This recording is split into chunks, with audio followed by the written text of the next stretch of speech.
सच में मैं कहता हूं पार्थ कि तुम्हारा मैं उद्धार करूंगा। ऐसा भगवान भी सच ही कह रहे हैं और अर्जुन भी अपनी समझ में सच ही समझ रहे हैं। वे सोच रहे हैं कि मिलकर हूं तो मैं एक ही। गीता जी समाप्त होने पर स्मृति प्राप्त हो गई उन्हें कि मैं आत्मा हूं, लेकिन यह स्मृति प्राप्त हुई ही नहीं कि भगवान कह रहे हैं, नहीं नहीं नहीं, तुम अकेले ही मेरे हो, तुम्हारा अभिमन्यु मेरा नहीं है। मैं अपने शिष्य और भांजे अभिमन्यु के लिए नहीं कहता, मैं द्रौपदी के द्वारा तुम्हारे वीर्य से उत्पन्न होने वाले पुत्रों के लिए नहीं कहता, बल्कि एकमात्र मैं तुम्हारे लिए कहता हूं कि मैं तुम्हारा उद्धार करूंगा। पितृधर्म का परित्याग करके आओ, कहीं तुम पिता हो, पितृधर्म का परित्याग कर दो। सदगुरु को प्राप्त करने के उपरांत पितृधर्म का महत्व नहीं रह जाता, पुत्र धर्म का महत्व नहीं रह जाता, धर्म पत्नी धर्म का महत्व नहीं रह जाता, धर्म पत्नी धर्म का महत्व नहीं रह जाता, भाई के धर्म का महत्व नहीं रह जाता, बल्कि मात्र सदगुरु जो कहेगा वही धर्म हो जाता है। ऐसा सर्व धर्मान कहा भगवान ने और महात्मा अर्जुन ने समझ लिया। सर्वधर्मान अर्थात जो तुम पितामह को अपना मान बैठे हो, द्रोणाचार्य कृपाचार्य को अपना मान बैठे हो, तो शिष्य धर्म का परित्याग कर दो और पौत्र धर्म का परित्याग कर दो। दुर्योधन को तुम अपना भाई मान बैठे हो तो मात्र धर्म का परित्याग कर दो। मां गांधारी को भी तुम अपना मान बैठे हो, यदि उससे डर रहे हो तो पुत्र धर्म का परित्याग कर दो। धृतराष्ट्र से डर रहे हो तो पुत्र धर्म का परित्याग कर दो, लेकिन वे उल्टा ही समझ बैठे। भगवान कह रहे हैं कुछ और वे समझ रहे हैं कुछ और इसलिए उपदेष्टा बन गए थे। भगवान से उन्होंने कहा था कि ओह छी, धिक्कार है, हम बुद्धिमान हो करके भी युद्ध करने जा रहे हैं, हम बुद्धिमानों को लोग कहेंगे क्या। ऐसा उपदेश दे दिया था भगवान को, अतः उनके भी मान का मर्दन करना है। भगवान सत्व वक्ता होता है, सत्य वक्ता है, लेकिन असत्य वक्ता तो सत्य वक्ता की बात भी असत्य ही समझ बैठेगा ना। सदगुरु के पास वाग विलास करने वाला असत्य वक्ता कहा जाता है। सदगुरु की बात को असत्य समझ लेगा, वह असत्य सुन लेगा। वह वीरेंद्र चिरकुंडा के से पिछली बार आश्रम में महाराज ने कहा आने दो, कोई व्यक्ति आया था दरवाजे पर, लेकिन उसने जाकर कहा हटाओ हटाओ इनको, हटाओ इन्हें जाने दो। अतिथि आया नहीं।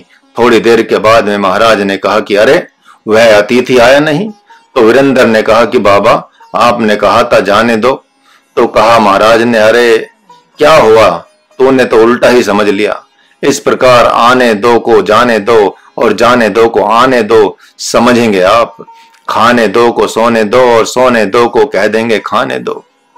अधर्म धर्म मिति या सारे के सारे सदगुरु के वाक्यों में विपरीत दिशा की तरफ चिंतन एवं मनन होने लगेगा। कान में बैठा हुआ संस्कार सुन लेगा, आप समझेंगे कि मैं सुन रहा हूं। इस अध्याय में भगवान ने भूमिका बना ली है ताकि अर्जुन को बहुत कुछ कहना है। 18वें अध्याय के अंतिम चरण में पिटाई करने के पहले पिटाई करने की भूमिका बना ली जाती है। अतः यह भूमिका है त्रिविधम नरकस्य वेदम। ये सारे के सारे स्वजन तुम्हारे क्रोध और लोभ ही हैं, अतः इनका त्याग कर दो, फिर मेरी शरण में हो जाओ। सबके साथ नहीं, ध्रुव अकेले भगवान के पास शरणागत होंगे और ध्रुव के पास ही भगवान आएंगे, ध्रुव के पिता के पास नहीं आएंगे, मां के पास नहीं आएंगे। यह बात अलग है कि सुनीति विदुषी है, साध्वी है, उसके पास भगवान पहले ही आ गए थे। लेकिन ध्रुव कहें कि हमारे भाई के पास पिता के पास भगवान आ जाएं तो भगवान नहीं आएंगे। आज तक जिसके पास भगवान आया उसी के लिए आया, वहां कोई समझौता नहीं। हिरण्यकश्यपु जैसे की छाती को चीरेंगे प्रहलाद जैसे सुपुत्र के पास, पुत्र के रक्त की चाहना करने वाले हिरण्यकश्यपु जैसे पिता के पास भगवान आकर उसका रक्त पिएगा और पुत्र देखता रह जाएगा। वज्र से भी कठोर है भगवान। वह ऐसा कठोर है कि पिता पागल हो जाता है और पुत्र महात्मा बन जाता है। वहां पुत्र कहाँ रहता है आपका? धर्म पत्नी पागल हो जाती है और पति दवा ही करता रह जाता है। उस समय भगवान कहाँ रहता है आपका? बेटा पागल हो जाता है, आप देखते रह जाते हैं। पिता पागल हो जाता है, आप देखते रह जाते हैं। कहाँ रहता है भगवान आपका? कहते हैं हम भगवान के हैं और भगवान कहते हैं भ्रम में क्यों रहते हो आप? भगवान के हैं तो कौन से प्रमाण है कि आप भगवान के हैं? मन मना भव मद भक्तो कहने वाले भगवान, प्रतिज्ञा करने वाले भगवान कहते हैं कि मैं अभिमन्यु की रक्षा नहीं करूंगा। अर्जुन ने कहा मेरे बेटे को मारने वाले जयद्रथ को मारूंगा, मेरे बेटे को मारने वाले को मैं कल मारूंगा। ऐसा सुना भगवान ने तो अर्जुन को नाच नचा दिया। वे उसे मार नहीं पाए। शाम हो गई। उस समय तक बेटा उनका पीछा कर रहा था। कहा भगवान ने कि मार लो, जल्दी करो, नहीं तो संध्या हो रही है। थोड़ी देर के बाद भगवान घोड़ों की मालिश करने लगे। अर्जुन ने कहा कि माधव ये क्या कर रहे हैं आप? सूर्यास्त होने जा रहा है। प्रभु ने कहा कि तेरे को तो अपने बच्चों का बदला दिखाई पड़ रहा है। अरे तेरे को जितना अपने बच्चों से प्रेम है उससे कहीं ज्यादा मुझे इन घोड़ों से प्रेम है। ये मेरे वाहन बने हुए हैं। समोहम सर्वभूतेषु, मेरे लिए कोई द्वेषी और प्रेमी नहीं है। मेरे जो काम आता है वह मेरा प्रेमी हो जाता है, जो मेरे काम नहीं आता वह द्वेषी हो जाता है। मैंने उपजाए भले ही सबको, लेकिन मेरे काम आते रहे हैं ये घोड़े। तेरा बच्चा तेरे काम आया होगा, 2 दिन काम नहीं आया उसके लिए मरने लगे। मेरे तो इतने सालों से ये घोड़े काम आ रहे हैं। भगवान के लिए जीते हैं, भगवान के लिए मरते हैं। इनका अपना कोई स्वाभिमान नहीं है। तुम्हारे पास स्वाभिमान है, इनके पास कोई बाल बच्चे नहीं हैं। संपूर्णता से अपने आप को मुझे समर्पित कर बैठे हैं। इसलिए पहले मैं इनके लिए जीऊं कि तुम्हारे लिए जीऊं? मैं बच्चे के लिए जीने वाले के लिए नहीं जीता। अतः मेरे घोड़े स्वस्थ हो जाएंगे, थोड़ा चारा मारा खा लेंगे, मालिश करूंगा, तब रथ में इन्हें जोतूंगा।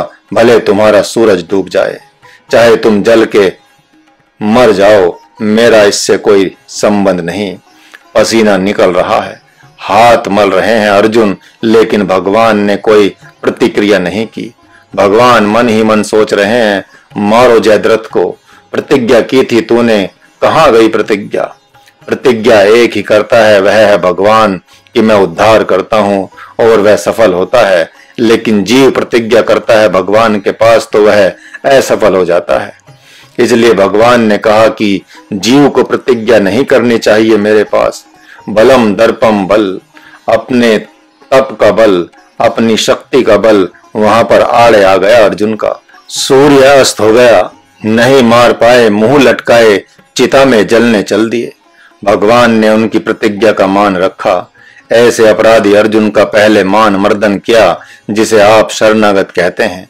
मान मर्दन के बाद फिर दिखाया कि देखो सूर्य अस्त हुआ कि नहीं हुआ, लो अपना बदला ले लो। पुत्र का अपना अधिकार है, पिता का अपना अधिकार है, माँ का अपना अधिकार है, सबके अपने अपने धर्म हैं।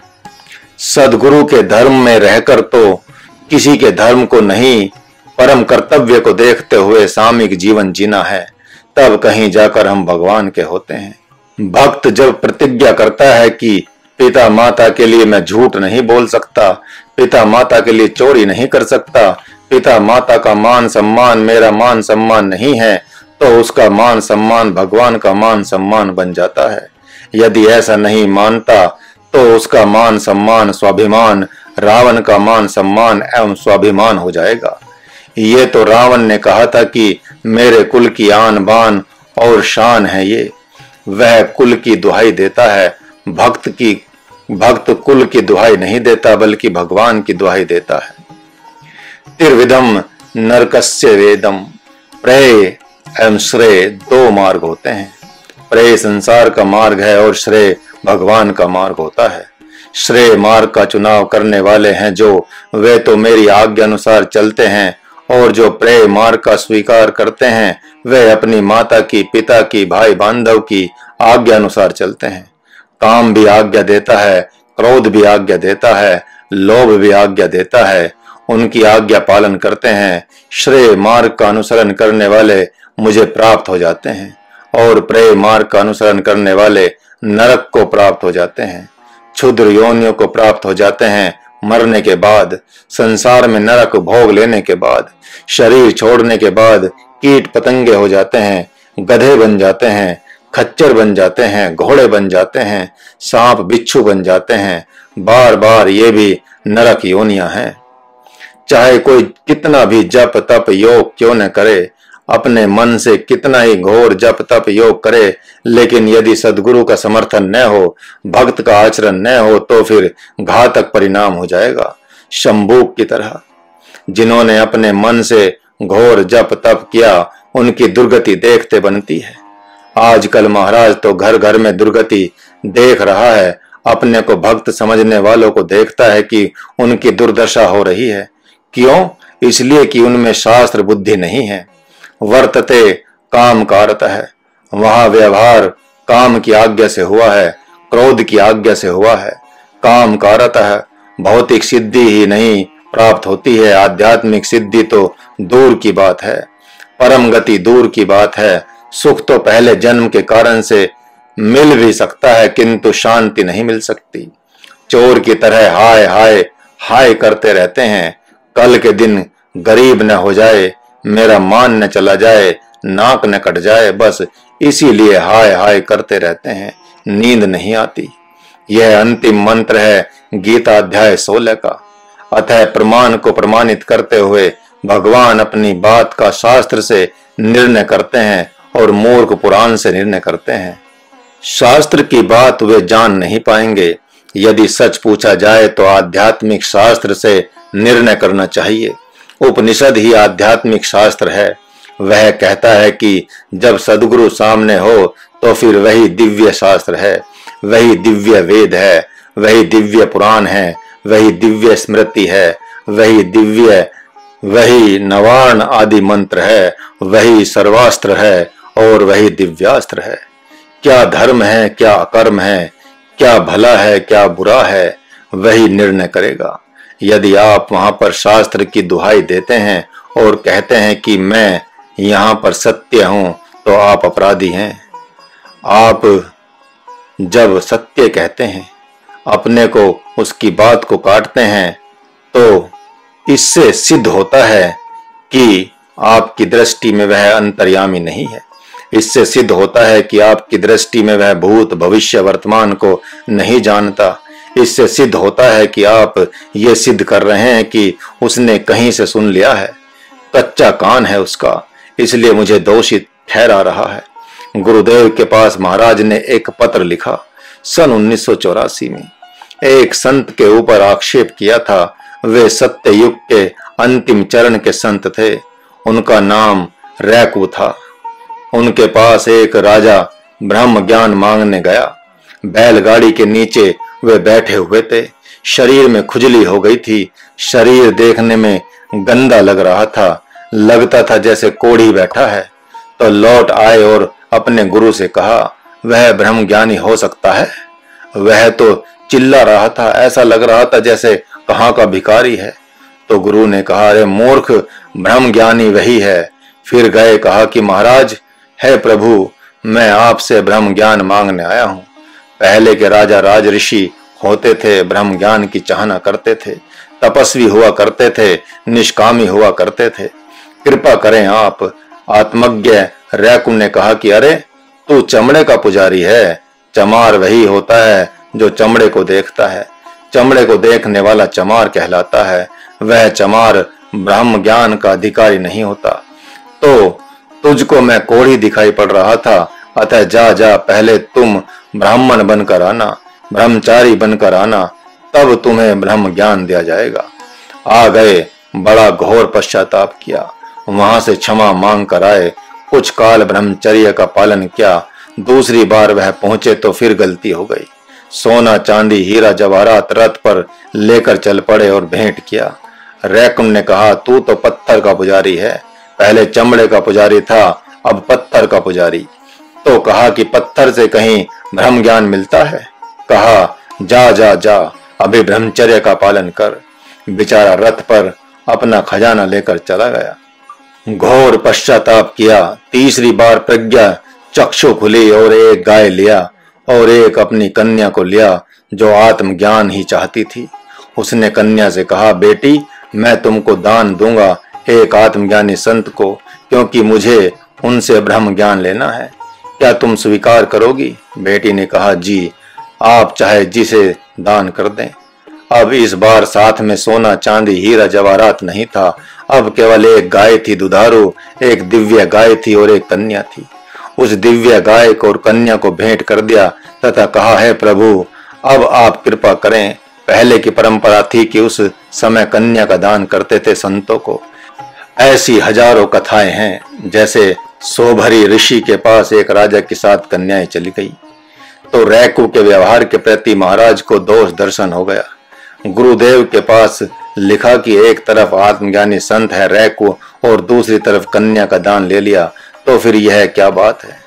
गुरुदेव ने पत्र पाया और वह मार मारी महाराज को कि महाराज फिर नहीं कुछ कहा। पत्र में महाराज के अनुकूल उत्तर तो था ही नहीं। गुरुदेव ने लिखा, तेरा काम बोल रहा है, तेरा काम बोल रहा है। तुम रैकू को क्या देखोगे, अपने काम को देखो। उत्तर मेरा नहीं, लेकिन उत्तर तो था ही।